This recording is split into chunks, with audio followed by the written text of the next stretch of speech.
Hi, welcome to another edition of the Houck Report. Today I'm going to talk about a case that's been in the media quite a lot for the last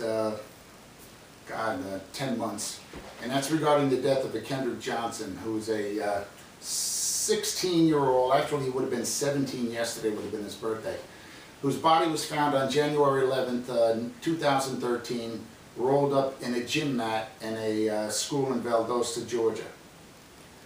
Now, I obtained tons of reports here. I've got police reports here. I got the medical examiner's report. I got the family's medical examiner report. I got search warrant information. I got everything. I pulled this off the internet, and I believe this is all real stuff. You know, you got to be careful when you pull stuff off the internet, but I believe this is all real good information here that I have. I've got 4 months of police reports here also. So, first, I want to clear one thing up. I don't believe that there's any racial bias in this case. I haven't seen it. So, throw that out the window, all right, until more evidence comes up, because all that does is create a lot more racial tension, and we really don't need that, okay? All right. So, first I want to clear up a couple rumors also about this case. As you can see in the photo here, Kendrick Johnson, good-looking young man. It's a terrible shame what happened. 16 years old. As a matter of fact, I think yesterday was his birthday. He would have been 17 years old. So the family needs to get some answers here. And there are a couple questions that I have that need to be answered in this case before we can come to a full conclusion. And I want to put a couple rumors to rest first.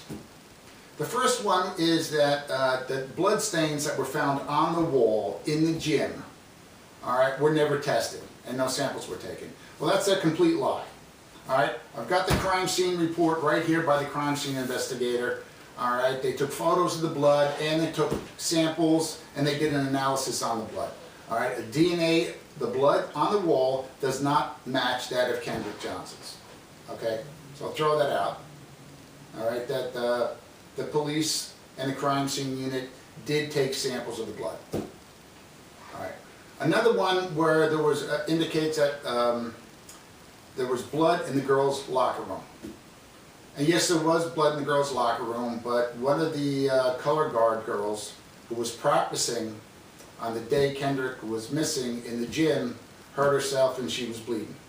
So I'm sure the police matched, I know the police had interviewed her and they had taken DNA samples from her, and I'm sure, although the reports don't indicate that, and I might be missing some, that they did match the blood on the wall and probably other locations to see if it matched hers.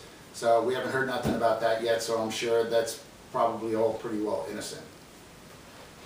Now, this next picture I'm going to show you is kind of graphic, okay? So just be warned. All right, this picture's going around here stating that Kendrick Johnson was beaten to death. And this face shows the face was beaten. This is not the face of a person that was beaten. Okay? All right? The face might have looked like it was beating, all right? But if this is indeed Kendrick's face, and it does appear to be so, it's me, all right? The swelling and the redness in the face is a result of body fluids drained to his head as a result of him being upside down. All right? And then after death, decomposition starts, which resulted in fluids, all right, leaking from his eyes, his nose, and his mouth. All right, and that's why there's blood at the bottom. It looks like it's blood, it's fluids, blood's mixed in with it. Okay, so let's put that to rest. This is not the face of somebody that was beaten. All right, if you don't want to believe me, you know, I can't help you. Okay, this is not the face of somebody that was beaten.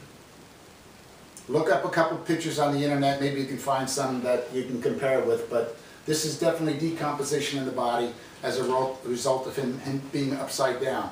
Now stand on your head for a little while and you can feel all the blood come into your head, and you start feeling dizzy after you do it for such a long period of time. And you can virtually pass out from it, which probably might have happened here also. Okay, another one is the fact that Kendrick was murdered and then he was rolled up in a mat. Now, we're going to go back to another picture here, okay? This is Kendrick's feet, all right, and that's the mat. As you can see, the mat is like perfectly rolled up, and it's really tight with the body inside. That's like virtually impossible to do. Okay, and if it was done, then 2 people would have had it done. It would have took a long time. Then they would have had to take this mat, put it all the way in the back of the other mats, and then put all the other mats in front of it. So I don't think this happened at all. All right, it just doesn't make any sense to me, this occurring at all. Okay, more than likely he either slipped right into there reaching for it, or somebody might have helped him and pushed him, you know, going face first into this. All right, so here's some of the important questions that I think need to be answered. All right, one of the first is, how did the first sneaker get in the rolled up mat in the first place? All right, did somebody throw it in there and then he retrieved it and then somebody pushed him in? I don't know. Did he throw it himself and then it went in the mat and then he retrieved it himself and fell in? I don't think he's going to throw his own sneaker into there. All right. One of the reports indicate that the kids in that gym always threw their sneakers over in that area, and then they left them, and they would apparently they didn't have lockers, so that when they came and play basketball the next day or whatever, they can go and retrieve their sneakers. Now, this is a black sneaker. This is one of the sneakers that he wears, not when he plays basketball. I think it's the orange ones that he wears. So, and also, as you can see in this picture, so, you know, his sneakers are off. So either maybe he was in the process of changing his sneakers when this happened. I don't know. You know, this is why we need witnesses. And this is why we need the video to work good. Secondly, there's the other pair of sneakers in here, which were identified by the family. All right, those are also his sneakers. Now, how did they wind up in there? Did he go to retrieve one sneaker and have 2 others with him, and when he fell in, these fell in behind him? That's highly unlikely to me. I believe somebody probably threw them in there knowing that he was in there. You know, thinking it was a joke or something like that. You know, so that's a question I have. All right, it doesn't mean that this is murder. All right, it's just a question that's got to be answered. So somebody had to know, all right, and left the gym knowing that he was in there rolled in the mat. Okay. You know, once the body was discovered the next day, somebody should have said something like, hey, you know, maybe I was joking around, but maybe that one kid who won't talk to the police at all might have been somehow involved in that, thinking, oh my God, I'm going to go to jail for murder, so maybe I should keep my mouth shut. That's maybe what happened. You know, as far as I can see from the reports, one student and his family didn't cooperate at all. This is this one kid that I'm talking about. Didn't cooperate. He was asked twice to cooperate. He didn't. So I'd sort of like focus on him. He might know something. Out of all the students that were interviewed, everybody cooperated except this one kid.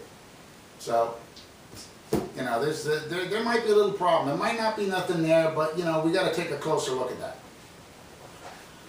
Also we have what I like to call the dueling autopsies. We have the autopsy conducted by the Georgia Bureau of Investigation, all right, which says that Kendrick Johnson's death was a result of positional asphyxia. What is positional asphyxia? Well, when he slid in, it was so tight in there he couldn't even breathe. That's basically what it is. All right. The other autopsy that was conducted by the family and their own forensic pathologists, all right, says that Kendrick died as a result of trauma to the neck. So now we have dueling autopsies. You know, who do you believe here? I mean, it's really hard for me to believe that the GBI made a mistake like that. So is it possible? Yeah, you know, it's definitely possible. You know, everybody's a human being. So I think the only way we're going to answer this question is by having a third autopsy conducted by the U.S. Attorney's Office. That's it. And whatever that result is, it is. If it turns out that he did die from some kind of blunt trauma, then we've got a whole new murder case going on here. Unless we can figure out some way that he obtained blunt trauma from falling in there, which I really doubt. There's no way that's going to happen. So I I personally don't think that Kendrick Johnson's death was an intentional murder. I think it was some kind of joke fooling around by a bunch of kids, somebody throwing his sneakers in there, him retrieving them, maybe somebody helping him along, pushing him in there, or he fell in there himself, and then put his sneakers on top of him, and then left in the gym thinking, ha ha, hi, this is funny, he'll probably get out on his own. Not knowing that, you know, it would eventually kill him. So I think that's where we are with this case right now. Some questions to be answered yet, and hopefully soon with the U.S. Attorney looking at this case, we can get those questions answered and finally come to the conclusion, which I believe that this was not an intentional murder and some type of an accident or terrible tragedy. So until next time, guys, take care.